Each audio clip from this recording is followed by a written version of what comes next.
Are you a notary ready to move beyond the basics? Don't get caught unprepared with legal risks and client pitfalls. You need a blueprint for success. Introducing Notary Knowledge Reference Guide and Notary Bible. This is your essential playbook. Learn to master your duties, build a thriving mobile business, and protect yourself from costly mistakes with expert advice. Find Notary Knowledge Reference Guide and Notary Bible by Derrick Spruill from Amazon.com, Barnes & Noble, Books of Million, Bookshop.org, Mobile Notary by DerrickSpruill.com, or download from Kindle today. Imagine you've successfully completed 999 notary signings. You've navigated the fake IDs, the high-stakes hospital room drama, millions of dollars in real estate closing. They've seen it all. Exactly. But what happens on signing number 1,000? Well, you stop being a freelancer and you become an empire. Welcome to Notary Knowledge. I am Marylyn. And I am Eddie. We are jumping straight into a very high-level strategy session today. And if you've been tracking the industry, you've definitely already noticed the massive visual transformation we underwent in 2026. Oh, yeah. That robust new monogram, the deep navy background. Right, with that really vibrant red bar cutting through it. And that visual shift comes with this powerful official slogan, integrity in action. Which is, it's so much more than a logo. It signals a complete evolution from a local service to a national knowledge enterprise. It really establishes an instant anchor for trust. And that transition kind of creates the perfect framework for what we're analyzing today. Definitely. We're exploring the professional evolution of notarial practice, looking specifically at Derrick Spruill's reflections on hitting that 1,000 signing milestone. Because reaching 1,000 successful signings, it isn't just a numerical achievement. No, not at all. It's a fundamental qualitative leap. You stop viewing this work as just a series of procedural gigs, and you start mastering it as a corporate enterprise. Yeah, and today we're going to look at how you survive in this space, explore the digital frontier, and tackle some pretty intense field scenarios in our segment. Good question. What would you do? But before we unpack all of that, we do want to ask you a really quick favor. Yes, please. If you find value in these strategies, please rate the show, subscribe, and share this strategy session with others in your network. And to truly elevate your own practice, you need the right tools. Grab Derrick Spruill's Notary Knowledge books. We're talking about the Reference Guide, the Notary Bible, and that incredible day-by-week foundational series. Right, where you start your Sunday reading with the Notary Public Foundation, move to Monday with Notary Operational Excellence, all the way to Saturday's The Future Notary. They're all on Amazon. You study them, apply the frameworks, and, well, you transform your business. Speaking of business, let's take a quick pause for a commercial break, and then we'll get into the mechanics of that transformation. We'll be right back. Pause for commercial break. All right, let's get into it. When you first start out, the learning curve is, well, it's steep. You're hyper-focused on basic compliance. Yeah, where to place the stamp, verifying the date, managing your physical journal. Exactly. But as Derrick Spruill's memoir points out, once you cross that 1,000 signing mark, the entire paradigm shifts. It has to. The daily hustle of chasing individual leads, it has to be replaced by strategic business management. And the catalyst for that is applying a corporate framework to what is essentially a mobile operation. Right, because Derrick Spruill holds an MBA in human resources. Yeah. And injecting those corporate principles into a notarial practice, it completely changes how you view client acquisition. Let's consider a scenario we see all the time. Let's call it the Sam from South Dakota situation. Oh, I know this one all too well. Right. Sam spends hours every single day glued to paper lead sites. Just competing with dozens of other notaries for one-off, low-paying assignments. It's exhausting, and it's a massive recipe for burnout. Well, the MBA approach looks at Sam's situation and immediately identifies a structural flaw. He's relying on unpredictable, low-margin transactions. So the solution is moving toward a corporate subscription model. But okay, I have to play devil's advocate here for a second. Go for it. If you're listening to this, you might be a solo mobile professional operating out of your SUV. Implementing a corporate subscription model, it sounds like overkill. I can see how it sounds that way. It feels like you're telling the listener to treat their notary bag like a mobile Fortune 100 headquarters. Well, the scale might be different, but the economic principles are identical.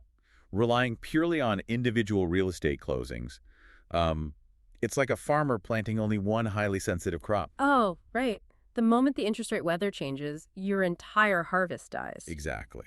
A corporate subscription model creates predictable, monthly recurring revenue. You offer tiered pricing to law firms, HR departments, or even international corporations. So instead of chasing a dozen leads a day on a web portal, you're building actual long-term partnerships. Yes, that makes the revenue predictable. But what about the competition? I'm thinking of, let's call it the Caleb from Colorado scenario. Okay, let's hear it. Caleb builds a relationship with a local title company, but then another notary comes into town and undercuts his price by $5 a signing. The classic race to the bottom. Right. If you're operating transactionally, you're so tempted to just lower your prices to match. But a business operating on an MBA framework simply ignores that race to the bottom. When you secure a corporate retainer, you are no longer competing on price. You're competing on value and reliability. Exactly. An HR department that consistently hires remote workers, they need reliable onboarding compliance. Oh, I see. By putting them on a monthly retainer, you guarantee your cash flow and they guarantee their compliance. Right. They are paying with the peace of mind that you'll handle their volume flawlessly.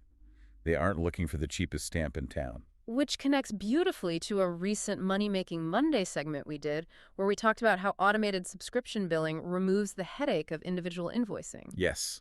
Sending out and chasing down 50 individual invoices a month is just a massive drain on your time. Automation integrates with your accounting software, bills the client on the first of the month, and lets you scale up without drowning in paperwork. You reclaim your administrative time so you can focus on high-value client acquisition. And having that corporate mindset also means recognizing when a client is actually costing you money. Oh, like the Fred from Florida scenario. Exactly. Fred has a law firm client that consistently sends over disorganized documents, provides wrong addresses, and pays invoices 90 days late. And the novice notary keeps taking the work because they're terrified of losing any revenue at all. But the enterprise notary fires the client. You have to eliminate toxic, time-draining accounts to make room for high-margin partnerships. But securing that corporate retainer isn't really possible if your only value add is like a standard $5 acknowledgement. No, absolutely not. A law firm or an HR department won't put you on a monthly subscription just for that. To justify a retainer, you have to solve complex, high-stakes problems for them. You have to diversify and master specific niches. Which brings us to things like apostille services and I-9 employment verifications. They're prime examples of this niche mastery.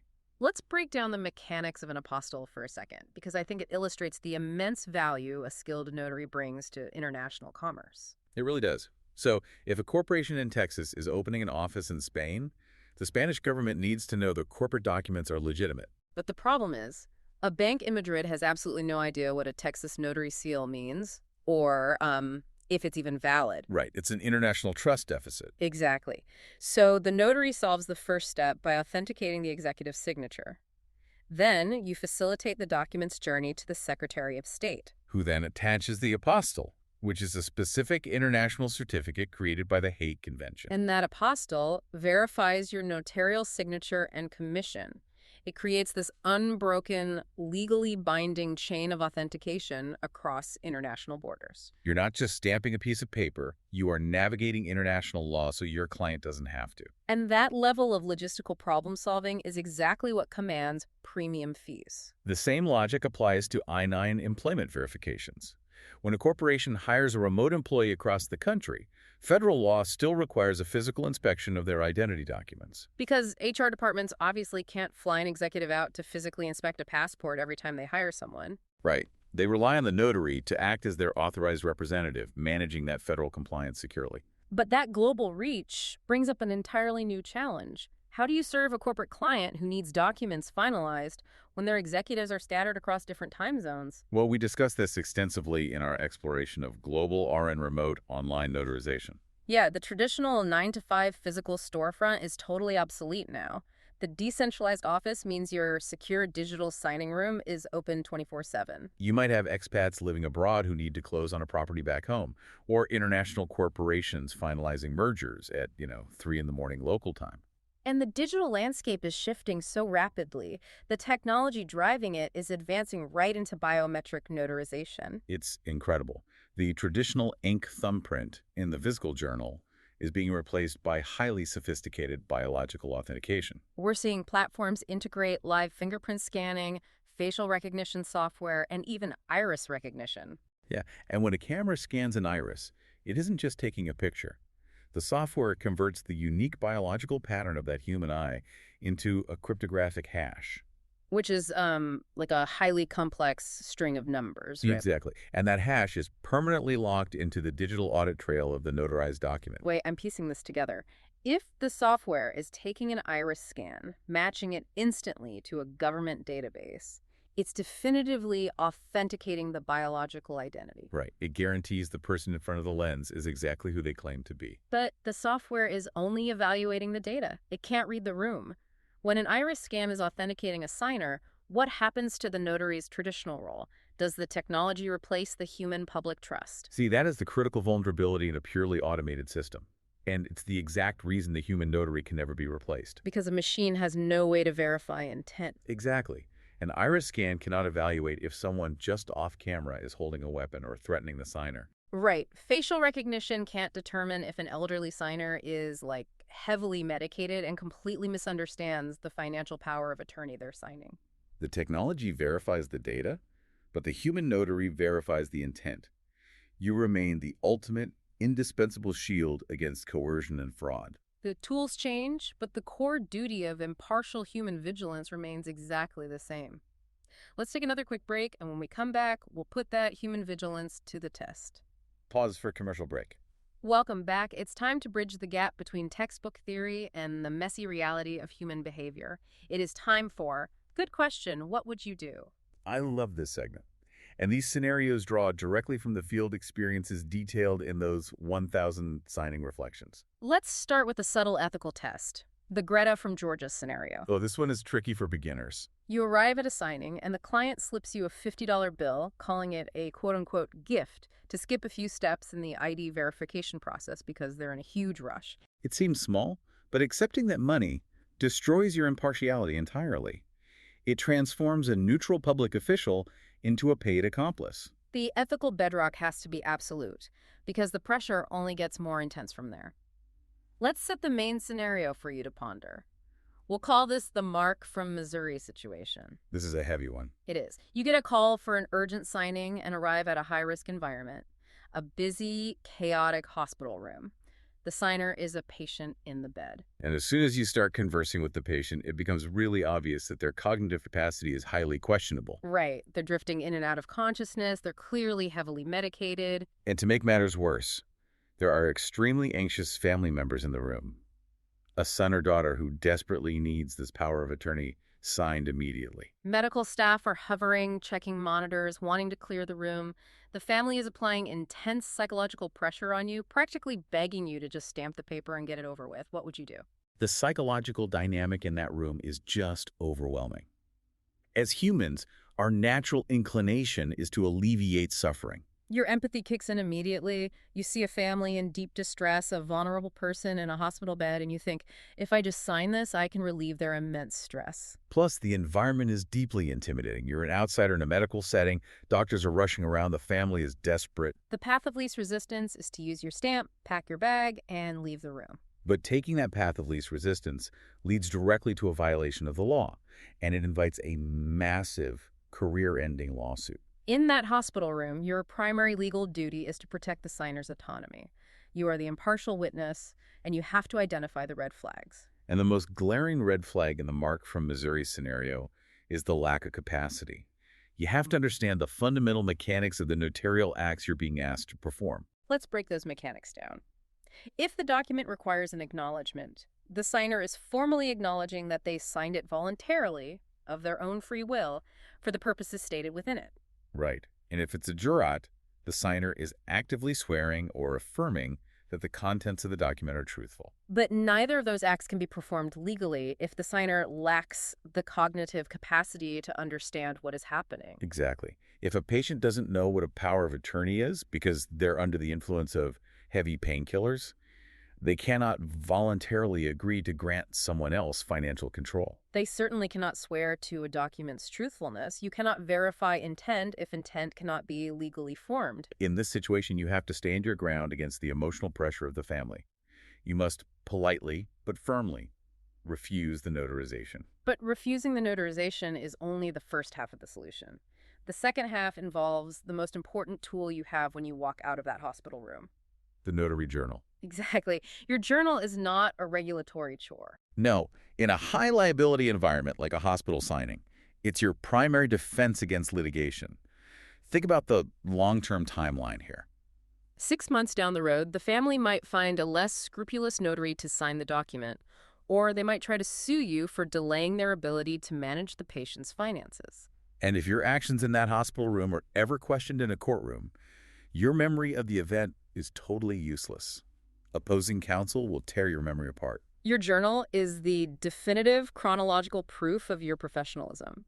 But you can't just write refused and leave it at that. Right, you have to log the specific details, the date, the time, the location, the specific type of document the family requested. And your detailed observations regarding the signer's lack of capacity.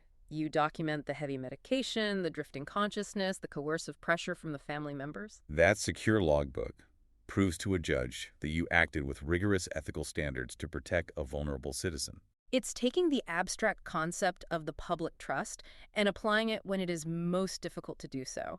That is what operating with integrity in action actually looks like on the ground. It really is the ultimate shield against fraud. It is. Now, to leave you with a final provocative thought today. We've spent this time discussing the heavy realities of the work, the corporate strategy, the biometric technology, the legal liability. But there's a surprising way this profession is evolving beyond the signing table, and it's centered entirely on brand expansion and legacy. Think about Derrick Spruill's Little Notary Derrick children's book series. We are talking about titles like The Permission Slip Debacle and Dog Gone Right.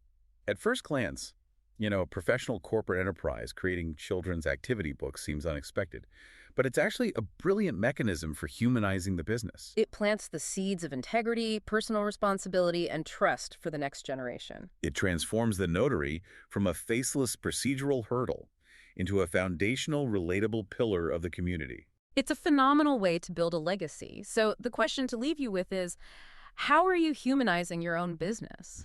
How are you building a legacy that connects with your community on a deeper level than just a transaction? It's something to seriously mull over as you build your own empire. We absolutely love hearing your thoughts on these topics and how you're navigating the industry. Email your questions to Derrick at derrickspruill.com. We will try to answer as soon as possible at the end of our shows. Executive producer Derrick Spruill, lead writer Marylyn Lee Trotter, graphics Eddie Montes Travis, music Thomas Bynum. Produced by Magnificent Workz Business Solutions. Don't just be listeners of the knowledge, be doers of the knowledge. This is Notary Knowledge. Until next time. To obtain more notary knowledge, explore the full collection of books by Derrick Spruill and find the perfect book for your notary business. Visit any online bookstore, Amazon.com, Barnes & Noble Bookstore, booksofmillion.com, bookshop.org, Mobile Notary by DerrickSpruill.com, or download from Kindle to obtain your essential notary book to help with all your notarization starting today.